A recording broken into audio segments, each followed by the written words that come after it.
さ、はい、ある日さ、はい、モデルクラブ、それもさ、はい、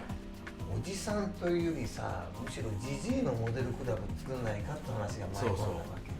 なるほど。それで俺 GG という雑誌のモデルも1年間専属でやってたし、まあ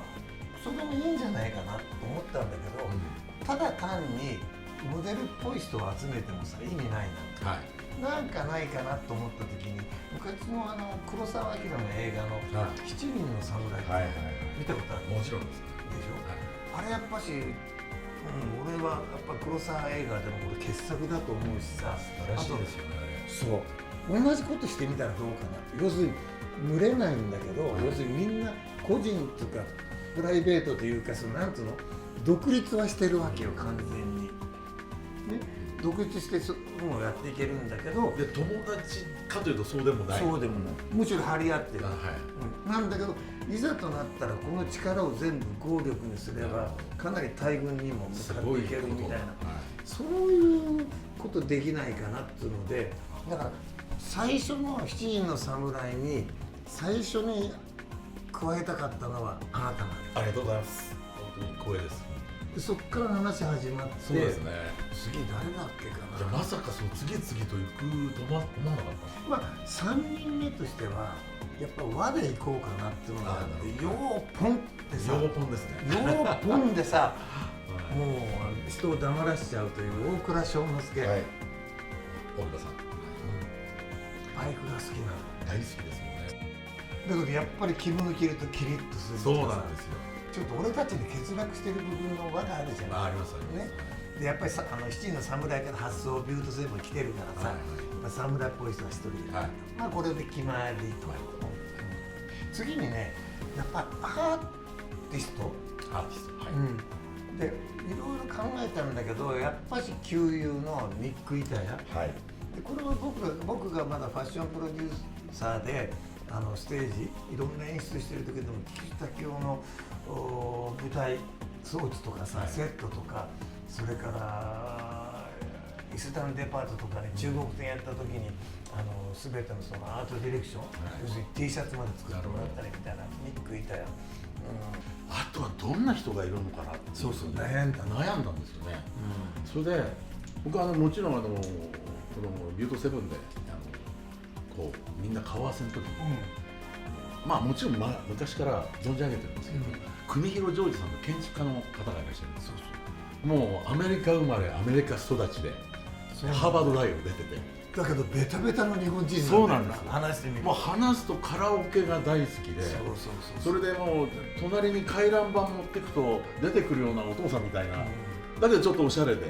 なんか毎日フェイスブック見ててもものすごいですよ。もうグローバルで、もういつ見てもなんか日本にいないみたいな方で、七人の侍の7人っていうね、その7っていうその数字の大きさっていうか、もう絶対選べないじゃないですか普通。だけどこれを運営していくにはやっぱりビジネスって必要だよね。そうですね。そうなるとやっぱり実業家っていうのが必要なわけよ。だけどそのただ単にお金持ちっていうより、なんか日本になかった産業をあるムーブメントですね。そうそう持ち上げたっていうんでね、この実はプロジェクトの影の仕掛け人がジョーンズ・エリコ。そうなんですよ。もう昔からの遊び友達といったらもうそれまでです。なんか日本とさ、もうアメリカまたにかけてさ、もうまたずれてるんじゃないかと思ったんだけどさ、たまたま昔住んでた家の近所に「でもさ高島さんっているんです」って「それ誰?」って言ったら「フランフランの社長です」って。僕もびっくりしましたその時は。でただそれ顔見知りだけど捕まえて実はビュートセブンやってるんですけど入りませんかって口説いてきちゃったの。なるほど。高島社長何を思ったのか二つ返事でやりますって。なるほど。後悔してるだろうな。分かんない。これからですから我々。さて7人目。7人目いよいよ。これはさ、なんかさちょっと私利私欲に走ってみようかなと思ったんだけどでもねやっぱりジジイの、ね、おじさまジジイのモデルクラブっていうか集団じゃない、やっぱさまず第一に大事なことはさ、アンチエイジング。アンチエイジング。ね。でそれとやっぱりそのね ED こういうねいきなり来ますか。そうそうそう、これは必要だろうな、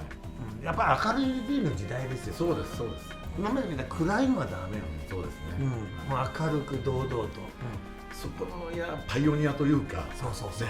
もうアンチエイジングのパイオニア、すべてそういう男性女性もそうなんですけど、そういうことにもう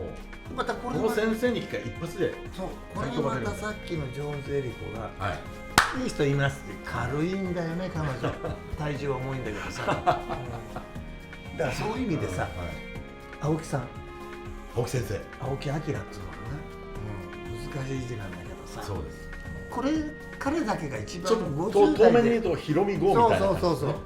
ちょっと日活入ってたりさ、彼だけが50代で若いのよちょっと、なんだけどなんとさ例のオウムの地下鉄サリン事件の時に、毒をね、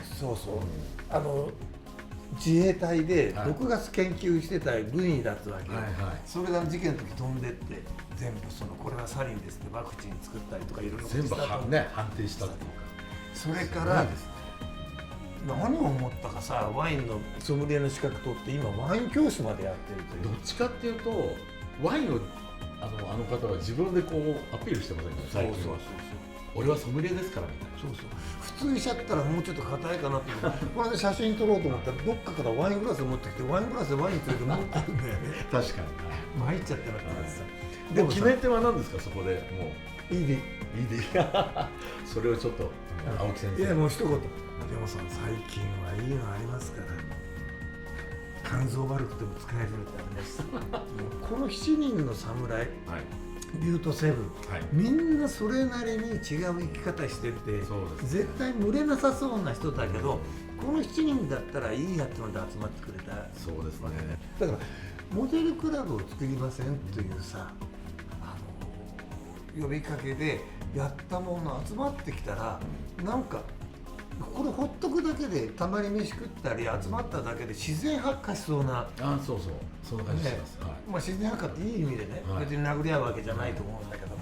そんな感じだし、なんか何かがあるから集まったものの、どんどんいろんなことできそうなさ、発信していけそうな。それでこの7人は絶対にこれになってはいけないという。そう山本さんのその規定がありました、まず群れない、相変わらず独立して全部やっていく、だけどいざという時に、7人が集まることはまずないと思う、撮影するだけでも大変な騒ぎだったからね、あの時は。この時は3人とかさ、この時は2人とかとなんかできたら、なんかさ、やっぱり年々60超えた人間が何かやるときに信用できる、それからこいつだったらコラボレートできるみたいな相手が身近にいるっていうのはすごい力強いっていうか心強いよね。もう嬉しいです、だからクライアントもいろんな人集めるよりも、こういう話っていうのは何とかできませんかって言ったら、どんなことでも処理できるっていう。できますね、このシーンだったら。そうみたいな形。だから本当にこれはこれ自体がもう人生最後だと思うから、最後っぺでなんかちょっと成し遂げたいなと。なんかちょっと一回ね、あげたいですね。それとだから2人はこれのちょっと牽引役やってるから、よろしくお願いします。こちらこそですもん、本当に。だから個性とファッションのセンス違うから、これがいいと思う。そうですね。そうです。7人みんなまた違うし、考え方も。ただそうやって入りたいって7名全員がそういう風に集まってきたっていうこの事実は、やっぱりこれから先が何かこう明るいなんかことができるかなと。全ても明るくいこうじゃないかと。だからなんか同じ年代でちょっともう寂しいななんて思ってる人たちになんかこう一緒にやろうよみたいなことを分かってもらえるようなことをアピールしていきたいよね。いろんなところのいろんな分野でちょっと発信していこうかなとね、思ってるんでね。決めずにね。じゃあ今日もまた音楽もそうですけど、ボーリングの方も頑張って極めます。